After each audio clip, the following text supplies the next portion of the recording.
ஆனிரைகளை கவர்ந்து கொண்டு உத்தரனையும் பத்திரமாக அழைத்து கொண்டு நேராக வந்தான். ஏன்னா இவனுடைய அம்பு பிரயோகத்தை படைகளால் தாங்க இயலவில்லை. அத்தனை படைகளும் சிதறி ஓடியது. துரோணரும் பீஷ்மரும் கிருபாச்சாரியாரும் இப்போ யாரை காப்பாற்றணும், எது முதன்மை? துரியோதனன் உயிர் பெயரக்கூடாது அர்ஜுனனாலன்னு துரியோதனனை காப்பாற்றி வந்த இடம் தெரியாமல், வந்த சுவடே தெரியாமல் அஸ்தினாபுரத்தை நோக்கி அத்துணை பேரும் பின்வாங்கி சென்றார்கள் என்று பார்க்கிறோம். இப்பொழுது ஹஸ்தினாபுரத்தை நோக்கி கௌரவர்கள் அத்துணை பேரும் பின்வாங்கினார்கள். அர்ஜுனன் உத்தரனை அழைத்து கொண்டு வந்து அத்தனை ஆயுதங்களையும் மீண்டும் வன்னி மரத்தின் மீது கட்டி தொங்கவிடுகிறார். தொங்கவிட்டு தன்னுடைய ரூபத்தை காட்டினானே உத்தரனிடம், தான் யார் என்பதை காட்டினான் பாருங்கள். ஆனால் இப்பொழுது இவனை அழைத்து கொண்டு விராட நகரம் போனோம். அதனால் மீண்டும் தன்னுடைய வேஷத்தை பிற கண்ணழையாக மாற்றிக்கொண்டு, ஆணுமில்லாத பெண்ணுமில்லாத ரூபமாக மாற்றிக்கொண்டு அவனோடு புறப்பட்டு நேராக விராட நகரம் போனான். விராட நகரத்திலே அத்துணை பேரும் இவர்களை எதிர்பார்த்து காத்திருக்கிறார்கள். இப்பொழுது விராட நகரத்தை நோக்கி இருவரும் புறப்பட்டு செல்கிறார்கள். இதற்கிடையில் விராட தேசத்தில் விராட மன்னன் வெற்றி கழிப்பிலே இருக்கிறான். காரணம், தென்பகுதி முழுவதையும் வெற்றி கொண்டோம் என்கின்ற ஒரு மகிழ்ச்சியிலே இருக்கிறான். அந்த மகிழ்ச்சியை கொண்டாடும் விதமாக ஒரு ஏற்பாட்டை செய்ய சொல்கிறான். மகனை தேடுகிறான். மகன் அங்கே இல்லை. உத்தரன் அங்கே இல்லை. உத்தரனை எங்கே அப்படின்னு கேட்ட உடனே எல்லாரும் சொன்னாங்க, நீங்கள் தென்பகுதியில் போர் செய்து கொண்டிருக்கின்ற பொழுது வடபகுதியை தாக்குவதற்கு கௌரவர்கள் வந்து விட்டார்கள். அந்த கௌரவர்களை தோற்கடிப்பதற்காக உங்கள் மகன் உத்தரன் சென்றிருக்கிறான். தேர் சாரதியாக பிற கண்ணழை தேர் சாரதியாக சென்றிருக்கிறான். சொன்ன உடனே, ஐயோ அவன் சிறுவனாயிட்டே, அவனை போய் கௌரவர்களோடு போர் செய்ய அனுப்பியிருக்கீங்களே, அவனுக்கு என்ன ஆகுமோ தெரியலையே அப்படின்னு படாத பாடுபட்டா. தன்னுடைய மகனுடைய உயிருக்கு ஏதாவது ஆபத்து வந்து விடும் என்று பயந்தான். அப்போ கங்கன், யார்? தர்மன் இல்லையா? அந்த கங்கன் சொன்னார், மன்னா நீ ஏன் கவலைப்படுற? உத்தரனுக்கு எதுவுமே ஆகாது. அவன் வெற்றியோடு நிச்சயமாக திரும்பி வருவான். காரணம், அவனுக்கு தேர் சாரதியாக சென்றிருப்பது பிருகன்னழை. அர்ஜுனனுக்கே தேர் சாரதியாக இருந்தவன் அவன். அவனைப் போல சிறந்த தேர் சாரதி இந்த லோகத்தில் இல்லை. கவலைப்படாமரு, நிச்சயமாக உத்தரனுக்கு தான் வெற்றி. இல்லை அவனுக்கு ஏதாவது ஆயிருமோன்னு எனக்கு கவலையாக இருக்குது அப்படின்னு சொல்லிக்கிட்டு இருக்கும்போது ஒரு ஒற்றன் வந்தான். அந்த ஒற்றன் ஒரு செய்தியை கொண்டு வந்தான். என்ன செய்தின்னா, கௌரவர்களை வீழ்த்தி விட்டு, கௌரவர்களை ஓட ஓட விரட்டி விட்டு உத்தரன் வெற்றி களிப்போடு வந்து கொண்டிருக்கிறான். இந்த செய்தி வந்த உடனே ஆரவாரம் தாங்கலை. என் மகன் வென்று விட்டான், என் மகன் வென்று விட்டான் என்று சொன்னான். இப்போ மீண்டும் கங்கன் சொன்னார், உன் மகன் வெற்றி பெற்று விட்டான், மகிழ்ச்சி. ஆனால் மன்னா, உண்மையாகவே இந்த பிற கண்ணழை தேர் ஓட்டவில்லை என்று சொன்னால் இது நமக்கு சாத்தியமில்லை. மிகவும் பலம் பொருந்தியவன் அந்த தேர் சாரதி என்று சொன்ன உடனே இவருக்கு ஒரு பக்கம் கோபம் வருது. எப்போ பார்த்தாலும் நம்ம மகனை பாராட்டுற நேரத்துலலாம் இவன் தேர் சாரதி பிறகனையே பாராட்டிக்கிட்டு இருக்கானே அப்படின்னு.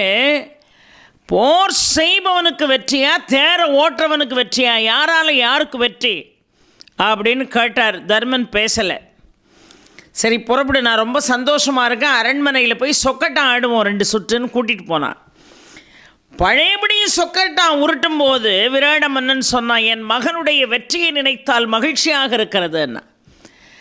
உண்மையாகவே அந்த வெற்றியை நினைத்து நானும் மகிழ்ச்சி அடைகிறேன். ஆனால் அதே நேரம் அந்த சாரதியினுடைய திறமையை என்னால் மறக்கவே முடியல, பிறகண்ணழையினுடைய திறமை என்னால் மறக்க முடியல அப்படின்னு சொன்ன உடனே மன்னனுக்கு ஆத்திரம் தாங்கலை. நான் என் மகனை பாராட்டுகின்ற பொழுதெல்லாம் நீ ஒரு சாதாரண தேர் சாரதியை பாராட்டியப்பா அப்படின்னு.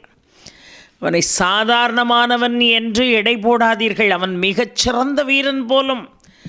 அதனால்தான் வெற்றி பெற்று இவனை அழைத்து கொண்டு வருகிறான்னு சொன்ன உடனே ஆத்திரம் தாங்கலை. மகனை பாராட்டும் போதெல்லாம் ஒரு தேர்சாரதியை பாராட்டிக்கிட்டு இருக்கானேன்னு தர்மனை ஓங்கி கன்னத்தில் அறைந்தான் விராட மன்னன்.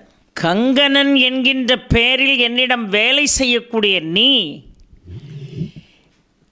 என் மகனை பாராட்டாமல் யாரோ ஒரு பணியாளை நீ பாராட்டிக்கிட்டு இருக்கேன்னு ஓங்கி கன்னத்தில் அடித்த உடனே காயம் ஏற்பட்டு ரத்தம் அழிஞ்சுது. இந்த ரத்தத்தை பார்த்த யார்? திரௌபதி பக்கத்தில் நிற்கிறா. ஆனால் திரௌபதி என்ன பேரோடு நிற்கிறா? சைரந்தரிங்கிற பெயரோடு நிற்கிற. அரசவை பணிப்பெண்ணாக இப்பொழுது நிற்கிற. இப்போ தன் கண் முன்னாலே தர்மனை விராடன் அடிப்பதை அவளால் தாங்க முடியவில்லை. இந்த சூழ்நிலை யோசித்து பாருங்கள், எவ்வளவு சங்கடமாக இருக்கும். அவளால் தாங்க இயலவில்லை. இந்த இரத்தம் வழிகிறது. ஒரு பொற்கிண்ணத்தை எடுத்து கொண்டு வந்து அந்த இரத்தத்தை அப்படியே பிடித்தாள். இப்போ கேட்டான் விராடன், உனக்கு என்ன பைத்தியமா? அவன் கன்னத்தில் இருந்து வழியக்கூடிய இரத்தத்தை தரையில் விடாமல் பொற்கிண்ணத்தில் பிடிக்கிறாயே, இது என்ன உன்னுடைய பொருளா? உரிமையோடு நீ எடுத்து கொண்டு வருவதற்கு என்று கேட்டார். அண்ணா, ஓ நன்மைக்காகத்தான் நான் இதை செய்கிறேன்னா. என் நன்மை இதில் என்ன இருக்கிறதுன்னு கேட்டா. இவனைப் போல ஒரு நல்ல அந்தணன், இவனைப் போல ஒரு சாத்வீக குணம் கொண்டவன், இவனைப் போல எல்லோரையும் அரவணைக்க வேண்டும் என்கின்ற எண்ணம் கொண்டவன், யாருக்குமே நம்மால் அழிவு வரக்கூடாது, எனக்கு யாருமே பகைவர்கள் இல்லை என்று நினைக்கக்கூடிய உத்தமன், இதை போன்ற உத்தமனுடைய உடம்பிலிருந்து வழியக்கூடிய இரத்தத்தை இந்த பூமியில் விடக்கூடாது. சொட்டு சொட்டா ரத்தம் விழும்பார். எத்தனை சொட்டு ரத்தம் இந்த பூமி தாங்கி இருக்கிறதோ அத்தனை ஆண்டுகள் உன்னுடைய நாட்டில் மழை பொய்த்து போகும். உன் நாட்டில் மழை வராமல் போயிடும். இந்த பாவத்துக்கு மழை வராமல் போயிடும். நல்லவன் ரத்தம் சிந்தினான் என்று சொன்னால் பூமி மாதா அதை தாங்க மாட்டா. இந்த நாட்டில் மழை இல்லாமல் போயிடும். மழை இல்லாமல் போனால் பயிர்கள் வாழ்வதற்கு வாய்ப்பில்லை. பயிர்கள் வாழவில்லை என்று சொன்னால் உயிர்கள் வாழ்வதற்கும் வாய்ப்பு என்பது இல்லை என்று அவள் சொல்லி கொண்டிருக்கின்ற பொழுது ஒருவன் ஓடோடி வந்து உத்தரன் வந்து விட்டான், உத்தரன் வந்து விட்டான் என்று விராட மன்னனை அழைத்தான். இப்போ மகன் வந்துட்டான்னொன்னே நேராக ஓடி போய் மகனை ஆற தழுவி, மகனே, கௌரவர்களையே நீ வீழ்த்தி விட்டாயே, உன் பலமே பலம் என்று பாராட்டினான். தந்தையை விழுந்து வணங்கினான் உத்தரன். அருகிலே நின்று கொண்டிருந்த கங்கனை பார்த்தான். அந்த சபைக்கு தான் அவன் கங்கன். அந்த சபைக்கு தான் ஜோதிடத்தையும் வேதத்தையும் தன்னுடைய தந்தைக்கு சொல்லிக் கொடுக்கக்கூடிய ஒரு சாதாரண பணியாள். ஆனால் இவன் யார்? பீமன் யார்?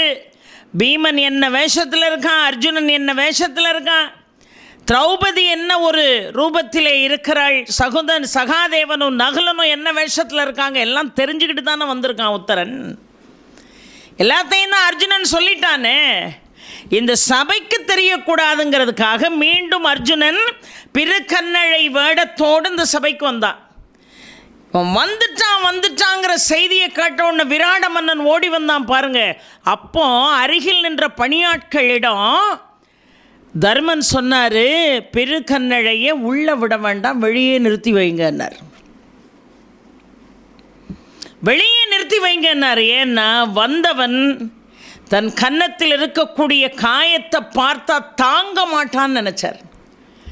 என்னுடைய அண்ணன் எப்படி வாழ்ந்தவன், ஆனால் இன்றைக்கு இந்த சபையில் இப்படி ஒரு காயத்தோடு ரத்தம் வழிவதற்கு என்ன காரணம்னு யோசித்தா பெரிய சிக்கலாயிரும். அப்படின்னா அவனை உள்ளே விட வேண்டாம், கொஞ்ச நேரம் கழித்து அனுப்பலான்னா. அதற்கு பிறகு தான் உத்தரன் உள்ள வாரான். தந்தை அவனை ஆற தழுவுறான். அவன் காலில் விழுந்து வணங்குறான். தந்தையை வணங்கியவன் தர்மனையும் தன்னையும் அறியாமல் கையெடுத்து வணங்க முற்படுகிறான். ஏன்னா அவனுக்கு தான் தெரிஞ்சு போச்சு இது தர்மன்னு. விராடனுக்கு தெரியாது, விராடன் அவையில் உள்ள யாருக்கும் தெரியாது. ஆனால் அர்ஜுனனின் வாயிலாக அத்தனை உண்மையும் அறிந்தவன் யார் என்று கேட்டால் உத்தரன். இப்படி பார்த்தவன் அந்த காயத்தை பார்த்தான், ரத்தம் வழிந்து கொண்டிருக்கக்கூடிய காயத்தை பார்த்தா, இது என்ன அப்படின்னு கேட்டான். உடனே விராடன் ரொம்ப அந்த மன்னன்கிற அந்த ஆணவத்தில் சொன்னான், நான் தான் அடித்தேன், நீ வெற்றி பெற்ற விஷயத்தை நான் திரும்ப திரும்ப சொல்கிறேன். அவன் தேர் சாரதி பிருகநழையருடைய பெருமையை பாராட்டிக்கிட்டே இருந்தான். கோவம் வந்தது, அடித்தேன் அப்படின்னு சொன்னான். எவ்வளவு பெரிய தவறு செய்து விட்டீர்கள் தந்தையே. அவரிடம் உடனடியாக மன்னிப்பு கேளுங்கள், இல்லை என்றால் நம் குலமே அழிந்து போகும்.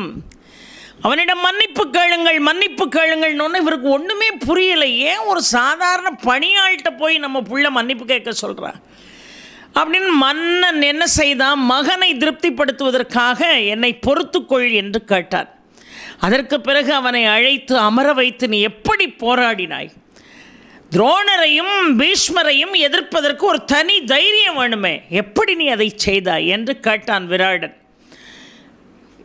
தேவாதி தேவன் ஒருவன், அவனுடைய மகன் என்னோடு உறுதுணையாக வந்து அவர்களை எல்லாம் வீழ்த்தினான். தேவாதி தேவனின் மகனா யார் அவன் அப்படின்னா இவன் மனசுக்குள்ள நினச்சான், தேவேந்திரனுடைய அம்சம்தானே அர்ஜுனன், அதை சொல்லாமல் சொன்னான். யார் அவன்? அவனை மட்டும் நான் இப்பொழுது பார்த்தால் என் மகளையே அவளுக்கு திருமணம் செய்து வைப்பேன், என் மகள் உத்தரையை அவனுக்கு திருமணம் செய்து வைப்பேன்.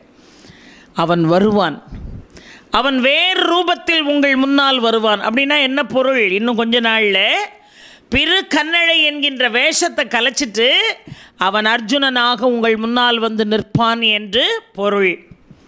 அதை சொன்னவன் அவனை நான் பார்க்க வேண்டும் என்று ஆவலாக இருக்கிறேன் அப்படின்ன உடனே இந்த வெற்றி கழிப்பை எல்லாம் கொண்டாடி விட்ட பிறகு நான் அவர்களை உங்களுக்கு நான் காட்டுகிறேன் என்று சொன்னான் உத்தரன்.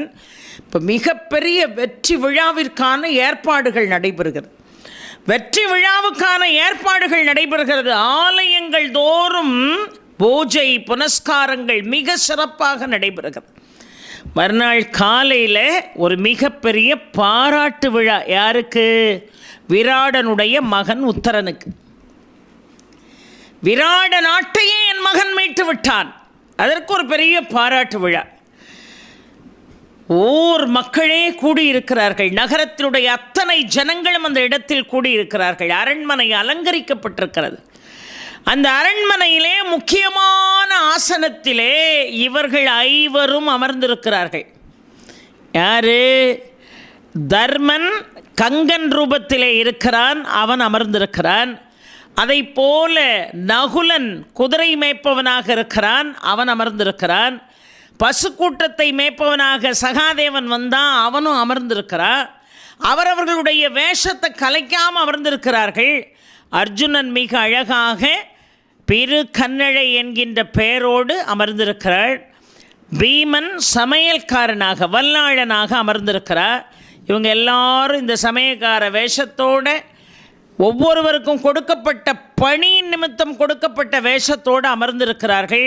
எல்லோரும் சபையிலே கம்பீரமாக அமர்ந்திருந்தார்கள். இதை பார்த்து மகிழ்ந்தான் உத்தரன். இப்பொழுது விராட மன்னன் வருகிறான். அந்த பாராட்டு விழாவை கொண்டாடுவதற்கு விராட மன்னன் அரண்மனைக்குள்ளே நுழைகிறான். அங்கே பார்த்தால் இவர்கள் எல்லாரும் முக்கியமான ஆசனத்திலே அமர்ந்திருக்கிறார்கள். ஆத்திரம் தாங்கல விராடனுக்கு. என்கிட்ட வேலை செய்கிறவனுங்க இவனுங்களுக்கு எவ்வளவு தைரியம் இருந்தால் மன்னன் அமர்வதற்கு இணையாக, இளவரசன் அமர்ந்திருக்கக்கூடிய இடத்திற்கு இணையாக இவர்களுக்கு யார் கொடுத்தது ஆசனம் என்று சத்தம் போட்டார். தர்மன் நினச்சார், இதுக்கு மேலேயும் உண்மையை மறைத்து எந்த புண்ணியமும் இல்லை என்று சொல்லி ஐவரும் தங்களுடைய வேஷத்தை கலைத்தார்கள். அந்த பாண்டவர்களை அந்த விராட நாட்டு மக்கள் பார்த்தார்கள். அப்படியே ஆரவாரம் செய்தார்கள், அப்படியே ஆரவாரம் செய்தார்கள். விராட மன்னன் அப்படியே பதபதைத்து போனான். ஆகா, என்னிடம் கங்கனாக வேலை செய்தவன் தர்மனா? என்னிடம் சமையல்காரனாக வேலை செய்தவன் பீமனா? என்னிடம் இங்கே பணிப்பெண்களுக்கு பணிவிடை செய்யக்கூடியவளாக இருந்தவள் திரௌபதியா? என்னுடைய மகளுக்கும் இங்கே இருக்கக்கூடிய அரசிடம் அங்கே இருக்கும் எல்லா கலைகளையும் சொல்லிக் கொடுப்பதற்காக வேடமிட்டு வந்த அந்த வீரன் அர்ஜுனனா? நகுலன் குதிரையை மேய்த்தானே, நகுலன் குதிரை மேய்க்கக்கூடிய ஒரு சாதாரண பணியை என்னுடைய விராட நாட்டிலே செய்தானா? இந்த சகாதேவன் பசுக்களை மேய்த்தானா? இதெல்லாம் விட கொடுமை யாருனே தெரியாமல் தர்மனை என் கைகளால் நானே அறைந்து விட்டேனே. இந்த பாவத்தை நான் எங்கே போய் தொலைப்பேன்னு எனக்கு தெரியலையே. ஆக நான் பெரிய தப்பு பண்ணிட்டேனேன்னு சொல்லி தன்னுடைய ராஜ்யம் அத்தனையும் தர்மனுடைய பாதத்தில் வச்சான். சொல்லப்போனால் இது நான் கொண்ட வெற்றி அல்ல. தென்பகுதிக்கு சென்று பகைவர்களோடு நான் போர் செய்த போது சுசர்மனிடமிருந்து என்னை காப்பாற்றியவன் இந்த பீமன். வடபகுதியிலே கௌரவர்களோடு போர் செய்து என் பிள்ளையினுடைய உயிரை காப்பாற்றி கொண்டு வந்தவன் இதோ நிற்கக்கூடிய அர்ஜுனன். என்னுடைய வடபகுதி தென்பகுதியை மீட்டு இந்த விராட நாடு மீண்டும் செழிப்பாக உயர வேண்டும் என்பதற்காக உறுதுணை செய்தவர்கள் இந்த பாண்டவர்கள்.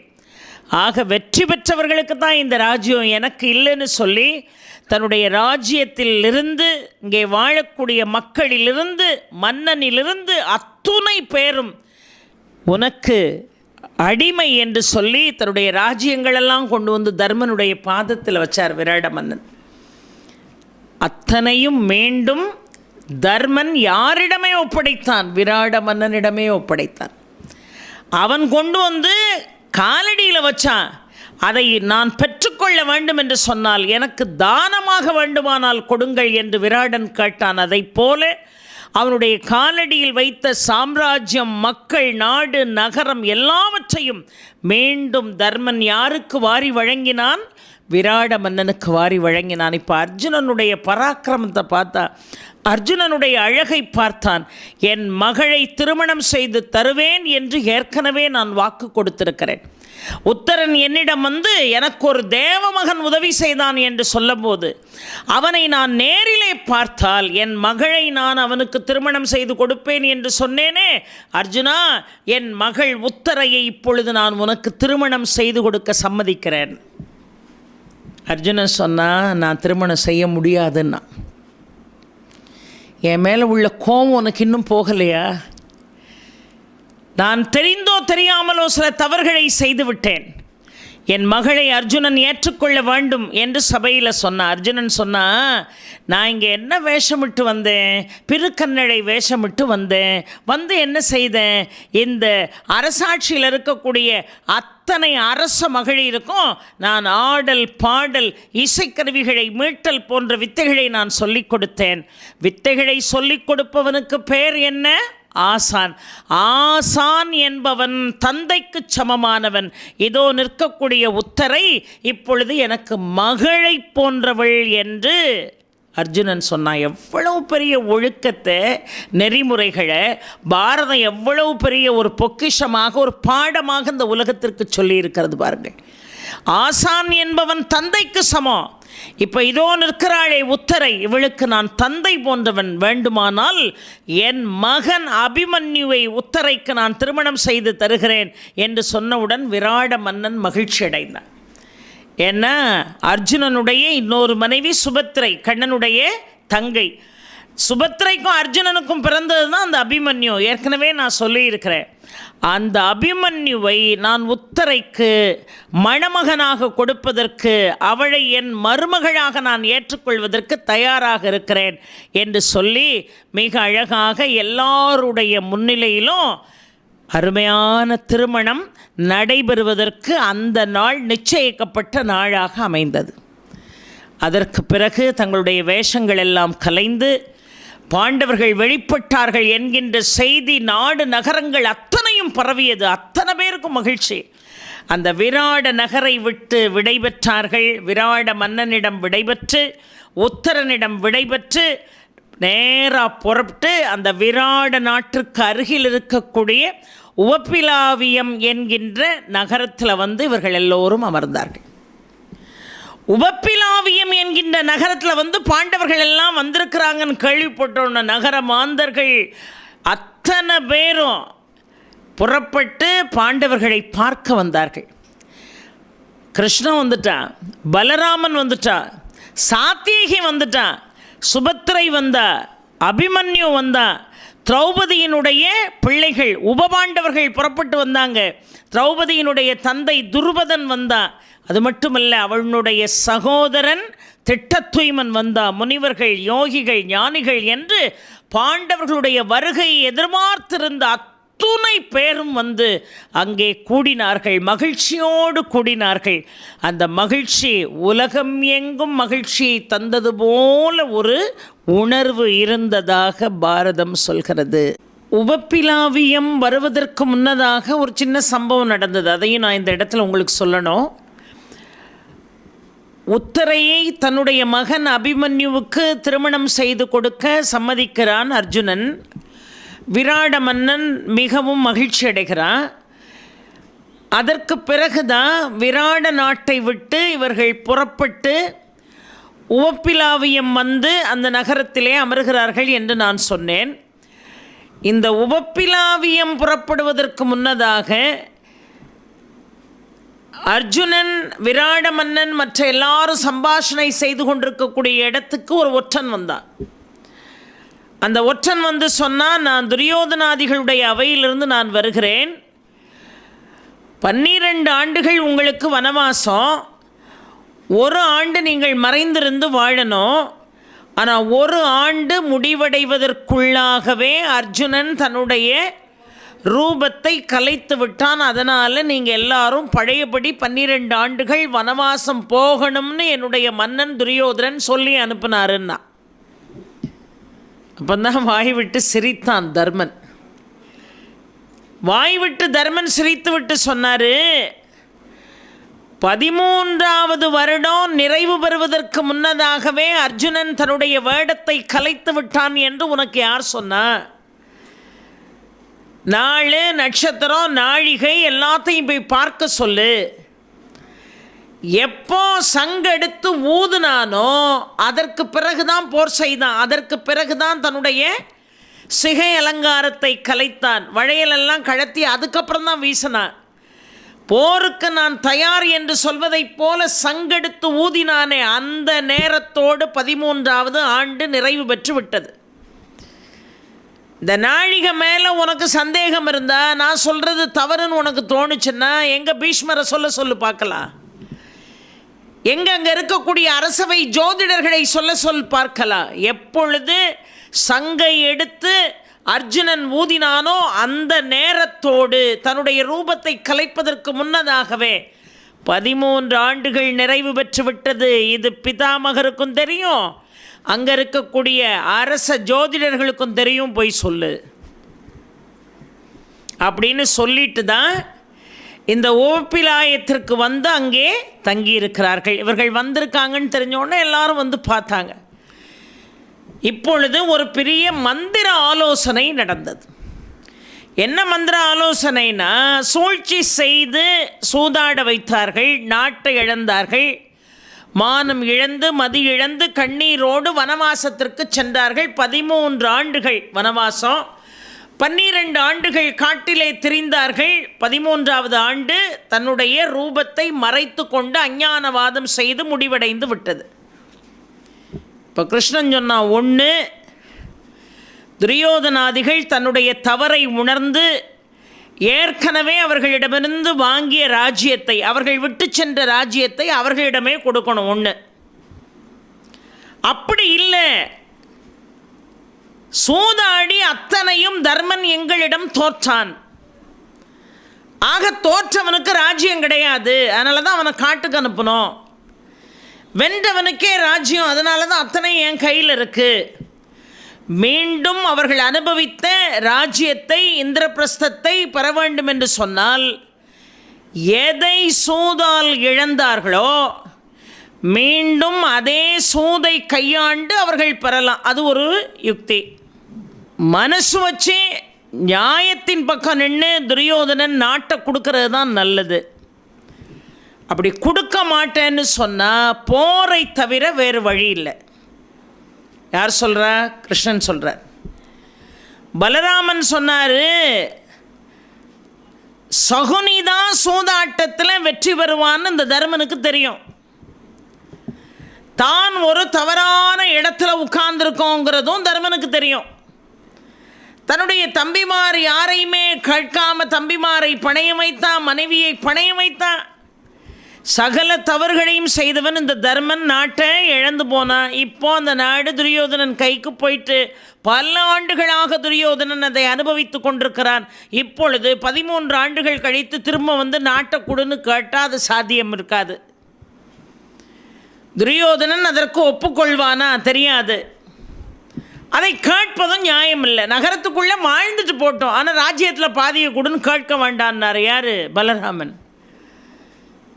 சாத்தை சொன்னால் யதுகுலத்தைச் சேர்ந்த மாபெரும் வீரன், அர்ஜுனனுடைய நெருங்கிய நண்பன். இதெல்லாம் கொஞ்சமாவது நியாயமாக இருக்கா? சூதாடம் வா அப்படின்னு அழைத்தது யார்? எங்கேருந்து அழைப்பு வந்தது? அஸ்தினாபுரத்துலேருந்து அழைப்பு வந்தது. அவனே ஆசைப்பட்டு சூதாடம் வந்தானா? இன்னொன்று, உண்மையாகவே விளையாடிதான் வெற்றி பெற்றீர்களா? சூழ்ச்சி செய்துதானே வெற்றி பெற்றீர்கள். சகுனியினுடைய சூழ்ச்சி, துரியோதனுடைய சூழ்ச்சி தர்மனுக்கு வீழ்ச்சியாக அமைந்தது. அதையும் பொறுத்து கொண்டார். 12 வருஷம் காட்டுக்கு போகணும் நீங்கள் போனார், 1 வருஷம் மறைந்திருந்து வாழணும் நீங்கள் வாழ்ந்தாங்க. இப்போ பழையபடி வந்த பிறகும் சூதாடணும், சூதாட்டத்தில் அவங்க வெற்றி பெறணும், இல்லைன்னா நாங்கள் நாட்டை கொடுக்க மாட்டோம், இல்லைன்னா போர் தான் அப்படின்னு பேசினா என்ன நியாயம்? போரை செய்து கொள்ளலாம். போர் என்றால் நாங்கள் அத்துணை பேரும் உடனடியாக தயாராகி விடுவோம். இந்த கௌரவர்கள் பாண்டவர்களுடைய காலில் விழுந்தே ஆக வேண்டும் என்றார். கோப கனல் பறக்கும்படியாக பேசினார் சாத்யகி. ஆனால் சமாதானம் பண்ணி கிருஷ்ணர் உட்கார வச்சார். இப்போ என்ன பண்ணுறது? யாரையாவது ஒருத்தரை தூது அனுப்பணும். அஸ்தினாபுரத்திலே துரியோதனாதிகளுடைய மனநிலை எப்படி இருக்கு, துரியோதனன் எப்படி இருக்கான், கௌரவர்கள் எப்படி இருக்கான் தெரிந்து கொள்ளணும். திருதராஷ்டிரனுடைய மனநிலை என்ன? அப்போ நாம் இங்கிருந்தே பேசிக்கிட்டு இருந்தால் சரியாக இருக்காது. இனிமே பேச்சுவார்த்தை நடத்தினால்தான் எது நடக்க போகுதுன்னு தெரியும். அதனால் தூது அனுப்பணும். தூது செல்பவர்கள் கோபப்படக்கூடாது, தூதாக செல்பவர்கள் ஆத்திரப்படக்கூடாது, அவசரப்படக்கூடாது. எந்த சூழ்நிலையிலையும் அவசரப்பட்டு பேசி போருக்கு வழி தேடி விடக்கூடாது. முடிந்த அளவுக்கு சமாதானம் ஏற்படுவதற்கு பாடுபடணும். அப்படி ஒரு ஆளை தேர்வு செய்து நாம் என்ன செய்யணும்? அனுப்பணும். போகிறவர் துரியோதனன், அங்கே இருக்கக்கூடிய சகுனி, அங்கே இருக்கக்கூடிய கர்ணன், பிதாமகர், துரோணாச்சாரியார், கிருமாச்சாரியார் என்று எல்லாருடைய மனதிலும் இடம் பிடிக்கக்கூடிய அளவிற்கு ஒரு சாத்வீகமான பேச்சை உடையவராக இருக்கணும். அப்போ சாத்வீகமாக பேசக்கூடிய யாரையாவது அனுப்பி சமாதானம் பேச செய்யணும். அந்த பேச்சுவார்த்தை நிதானமாக இருக்கணும், அறிவுபூர்வமாக இருக்கணும், சமாதானத்தில் முடியணும். எந்த ஒரு சூழல்லையும் சண்டையை ஏற்படுத்திடக்கூடாது. அப்போ யார் அனுப்பலாம் அப்படின்னு முடிவு பண்ணி துருபதனுடைய புரோகிதனாக விளங்கக்கூடிய உலூக முனிவரை இப்பொழுது அனுப்புவதற்கு எல்லோருமே சம்மதித்தார்கள். இந்த உலூக முனிவர் போய் சமாதானம் பேசி அதன் பிறகு கௌரவர்களுடைய மனநிலையை முழுமையாக தெரிந்து கொண்டு, திருதராஷ்டிரனுடைய மனசில் என்ன இருக்குது, ராஜ்யத்தை அப்படியே பாதியை கொடுக்க போகிறானா, இல்லை மீண்டும் சூது போர் நடத்தி வெற்றி பெற்றவர்களுக்கு அந்த ராஜ்யமா, இல்லை எதற்குமே நான் சம்மதிக்க மாட்டேன் போர்தான் என்று முடிவு செய்கிறார்களா? இந்த 3ல் ஏதாவது ஒன்று தூது போனால்தான் அவர்களுடைய மனநிலையை தெரிந்து கொள்ள முடியும் என்று மந்திர ஆலோசனை செய்து அதில் உலூக முனிவரை தேர்ந்தெடுத்து அவரை இப்பொழுது தூதாக அனுப்பினார்கள். உலூக முனிவர் இப்பொழுது புறப்பட்டு போகிறார். எங்கே? அஸ்தினாபுரத்தை நோக்கி புறப்பட்டு போகிறார். உலூக முனிவரை பார்த்தவுடன் அத்துணை பேரும் மரியாதை செய்து அவரை வரவேற்று அவரை அமர வைத்தார்கள். நீங்கள் வந்த செய்தி என்ன என்று திருதராஷ்டிரன் கேட்டான். துரியோதனன், சகுனி போன்றவர்கள் உலூக முனிவரை சுற்றி அமர்ந்திருக்கிறார்கள்.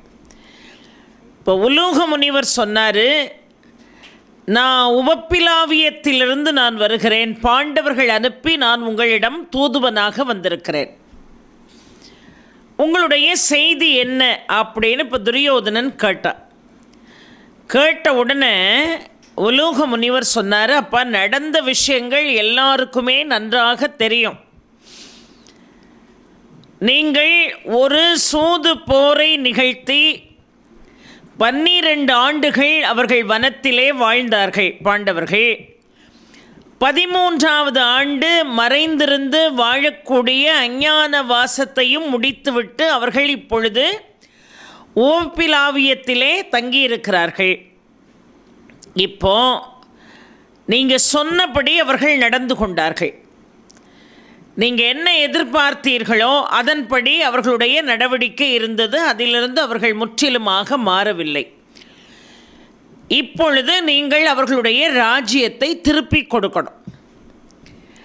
ராஜ்யத்தை திருப்பி கொடுத்து 2 பேருமே சமாதானமாக வாழணும்.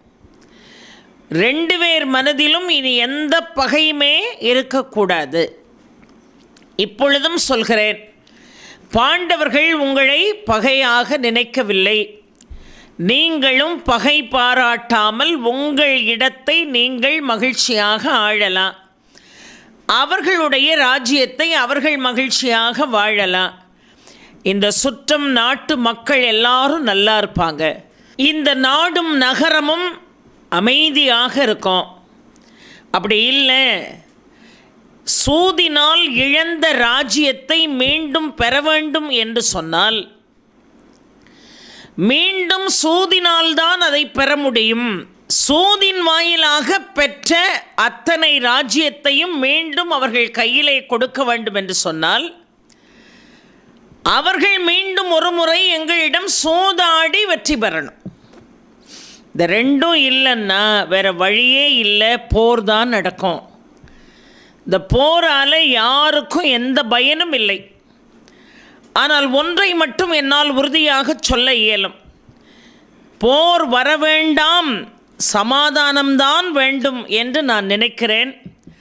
அதை தாண்டி நான் சொன்ன இந்த 2 யோசனைகளையும் கேட்பதற்கு நீங்கள் தயாராக இல்லை என்று சொன்னால் நிச்சயமாக போர் வரும். அப்படி போர் வந்தால் பீமனுடைய பலத்தின் முன்னிலையில், அர்ஜுனனுடைய காண்டீபத்தின் முன்னால் உங்களால் நிச்சயமாக நிற்க இயலாது. ஒருவர் பாக்கி இல்லாமல் அழிந்து போகக்கூடிய அவலம் வரும். என் மனதிற்கு தோன்றுகிறது, என்னுடைய ஞானத்திற்கு இது தென்படுகிறது. நான் சொல்வதை கேளுங்கள், இருவரும் சமாதானமாக செல்லுங்கள், இந்த நாடும் நகரமும் மகிழ்ச்சியாக இருக்கட்டும். இதுதான் உங்களிடம் கேட்டு நான் பெறுவதற்காக இங்கே தூதுவனாக உங்கள் முன்னிலையில் அமர்ந்திருக்கிறேன் என்று உலூக முனிவர் சொன்னார். சொன்ன உடனே துரியோதனன் உடனே கேட்டுருவானா? துரியோதனன் தான் யார் பேச்சையுமே கேட்க மாட்டானே. அப்படியே திருதராஷன் என்ன பதில் சொல்கிறதுனே தெரியல.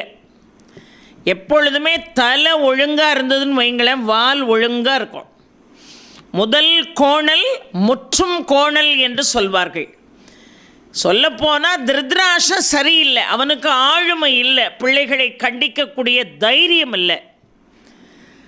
அதனால் வாய்மூடி மௌனியாகவே இருக்கிறான். வாய்மூடி மௌனியாக இருந்து இருந்து இருந்து இவ்வளவு பிரச்சனைகள் மேலும் மேலும் வந்து கொண்டே இருக்கிறது. இன்னொன்று, அவன் வாயை திறந்தாலும் இந்த துரியோதனன் கேட்கப் போவதில்லை.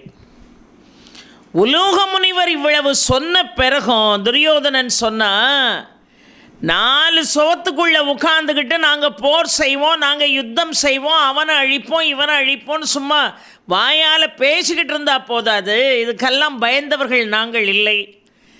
நீங்கள் சொன்ன யோசனையை ஏற்க நான் தயாராக இல்லை. அவர்கள் இழந்த ராஜ்யம் இழந்தது தான், அதை திருப்பி கொடுக்க முடியாது. ராஜ்யத்தை நான் சமாதானமாகவும் அவர்களிடம் கொடுக்கப் போவதில்லை. மீண்டும் அவர்கள் என்னிடம் சூது போர் நடத்த வேண்டிய அவசியமும் இல்லை. சூதினால் அவர்கள் வெற்றி பெறுவார்களா மாட்டார்களா இந்த கேள்விக்கே இடமில்லை. எனக்கு அதை பற்றி கவலை இல்லை. நான் என் வசம் இருக்கக்கூடிய ராஜ்யத்தை இனி பாண்டவர்கள் கையில் கொடுக்க மாட்டேன். இதில் எந்த மாற்றமும் இல்லைன்னா சொன்ன உடனே விதுரன் சொன்னார், துரியோதனா நீ பேசுகிறது கொஞ்சம் கூட நியாயம் இல்லைப்பா. நான் எப்பொழுதுமே உனக்கு நியாயத்தை தான் எடுத்து சொல்லி இருக்கிறேன். ஆனால் என்ன நீ பகைவனாகவே நினைக்கிறாய். உன் தந்தையினுடைய உடன் பிறந்தவன் நான், உனக்கு துரோகம் செய்வேன்னா? எனக்கு நீங்களும் ஒன்று தான், பாண்டு பிள்ளைகளும் ஒன்று தான். எந்த வகையிலையும் நீங்கள் அழிந்து போகக்கூடாதுன்னு உண்மையாகவே நான் நினைக்கிறேன். ஆனால் பல முறை உனக்கு அறிவுரை சொல்லிவிட்டேன், நீ கேட்க மாட்டேங்கிற. நான் சொன்னால் கேளு. இந்த மாதிரி ஆணவம், இந்த மாதிரி அகங்காரம் இருந்தவன் உலகத்தில் வாழ்ந்ததாக சரித்திரமே இல்லை. இதே போல் அக்கிரமத்தை மேலும் மேலும் செய்தால் திருமகள் உன்னை விட்டு நிரந்தரமாக விலகி போய்விடுவாள். அதற்கு பிறகு இந்த அஸ்தினாபுரத்திலே வறுமை தாண்டவமாடும். சொன்னால் கேளு, பெரியவங்க வார்த்தைக்கு மரியாதை கொடுன்னா கேட்க முடியாதுன்ட்டான். நான் என்ன நினைக்கிறேனோ அதை தான் செய்வேன், நான் இதை கேட்க முடியாது அப்படின்னா. அருகில் இருந்த துரோணாச்சாரியார் சொன்னார், அவர் சொல்றதில் என்ன தவறு இருக்கிறது துரியோதனா? விதுரர் சொல்வதை கேள், அதில் நியாயம் இருக்கிறது. நீ உன்னுடைய படைகளை நம்பி இருக்கிறாய், போர் வீரர்களை நம்பி இருக்கிறாய், போர் கருவிகளை நம்பி இருக்கிறாய். ஆனால் உன்னுடைய படையும் போர் வீரர்களும் போர் கருவிகளும் உன்னை சார்ந்த அத்தனை பேரும், ஏன் உனக்காக போராடி கொண்டிருக்கக்கூடிய நாங்கள் உட்பட அத்தனை பேரும் அர்ஜுனனுடைய காண்டிபத்தால் அழிந்தே போவோம். உனக்கு அழிவு வேணுமா வாழ்க்கை வேணுமா? சொன்னால் கேளுன்னார். கேட்கலை. கிருபாச்சாரியார் சொன்னார், துரோணருடைய கருத்து என்னவோ விதுரனுடைய கருத்து என்னவோ அதுதான் என்னுடைய கருத்தும். சொன்னால் கேளு துரியோதனா. கேட்கலை. யார் சொல்லியுமே கேட்கலை. ஆனால் திருதராஷ்டிரன் அமைதியாக இருக்கிறான், ஒன்றுமே சொல்ல மாட்டேங்கிறான். இப்போ பீஷ்மர் திருதராஷ்டிரனை பார்த்து கேட்டார், என்ன நீ இப்படி வாய் மூடி மௌனியாக இருக்கப்பா? நாளைக்கு உன் பிள்ளைகள் அழிந்து போனால் உனக்கு அது பெருமையா? இத்தனை பெரியவர்கள் எடுத்து சொல்கிறார்கள், துரியோதனன் கேட்க மாட்டேங்கிறான். தன்னுடைய படையை நம்பி இருக்கிறேங்கிறான். ஒன்றே ஒன்று சொல்கிறேன் கேளுப்பா. ஒன்று, ராஜ்யத்தை அவர்கள் கையில் கொடு, அவர்களுக்கு சேர வேண்டிய ராஜ்யத்தை கொடுத்துரு. அவங்க ஒரு பக்கம் ஆளட்டும், நம்ம ஒரு பக்கம் ஆளுவோம். அப்படி இல்லைன்னு சொன்னால் தேவையில்லாத பிரச்சனைகள் உருவாகும். சமாதானமாக ரெண்டு பேரும் இருக்கிற இடத்துல ஒருத்தர் சந்தித்து உறவாட விட்டாலும் பரவாயில்லை. அவர்கள் அவர்களுடைய காரியத்தை பார்க்கட்டும், இவர்களுடைய காரியத்தை பார்க்கட்டும். நான் சொல்வதை கேள். இவர்கள் சொன்னதைப் போல 13 ஆண்டுகள் வனவாசத்தை முடித்துவிட்டு வந்து விட்டார்கள். இனிமேலும் நாம் தாமதிப்பது அழகல்ல. ராஜ்யத்தை அவர்கள் வசம் ஒப்படைக்கணும்.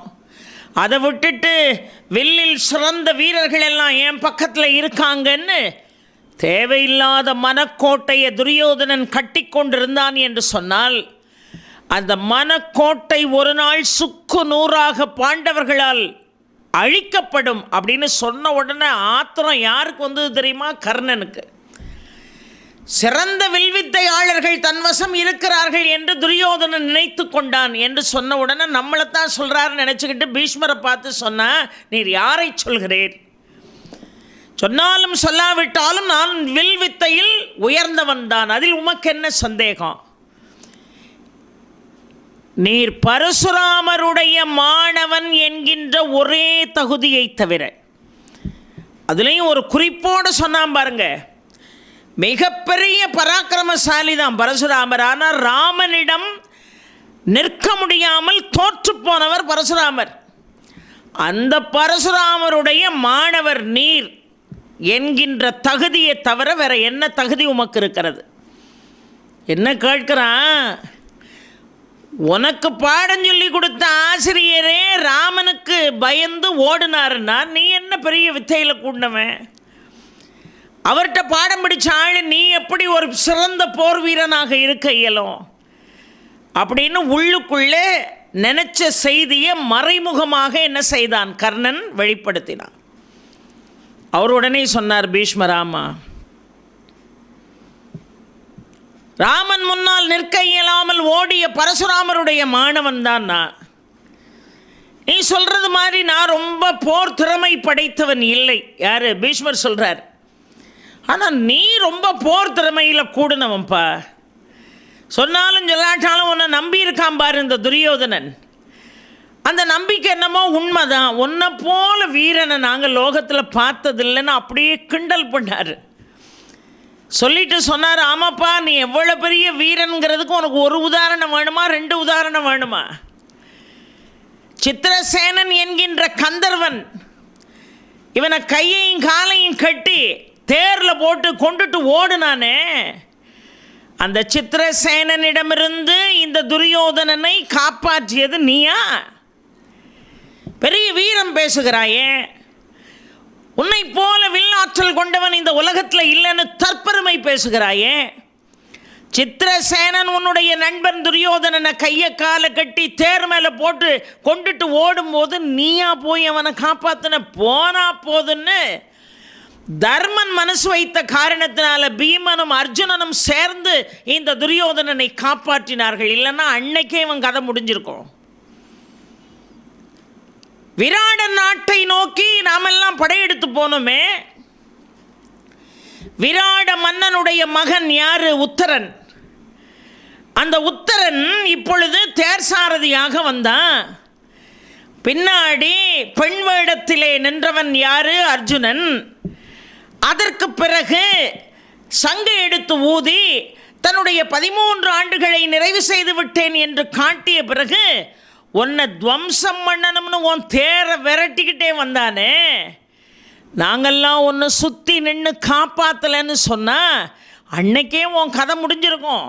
துரோணரும் கிருபரும் நானும் சேர்ந்து இந்த அர்ஜுனன் உன்னை அழித்து விடக்கூடாது என்று தேரை அப்படியே சுற்றி வளைத்து இந்த துரியோதனனை காப்பாற்றலைன்னு சொன்னால் அன்னைக்கே துரியோதனுடைய கதை முடிஞ்சிருக்கும். ஆனால் இந்த அர்ஜுனன் செலுத்திய அம்புக்கு ஈடு கொடுக்க முடியாமல் ஓடினிய ஒரே ஓட்டமா நீயா பெரிய சிறந்த வீரன், கர்ணா உன் மனசாட்சியில் கை வச்சு பாரு நீ என்று பீஷ்மர் சொன்னார்.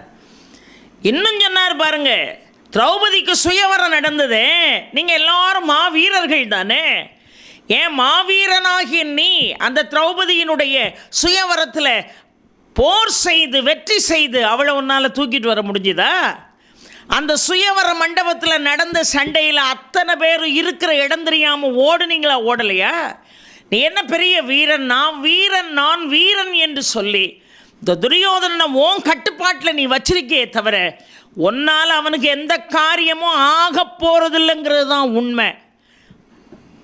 நீ பெரிய வீரன் என்பதை எத்தனை இடத்துல நிரூபிச்சிருக்க பாடினார். உடனே துரியோதனன் இருவரையும் சமாதானப்படுத்த முயற்சி செய்தான்.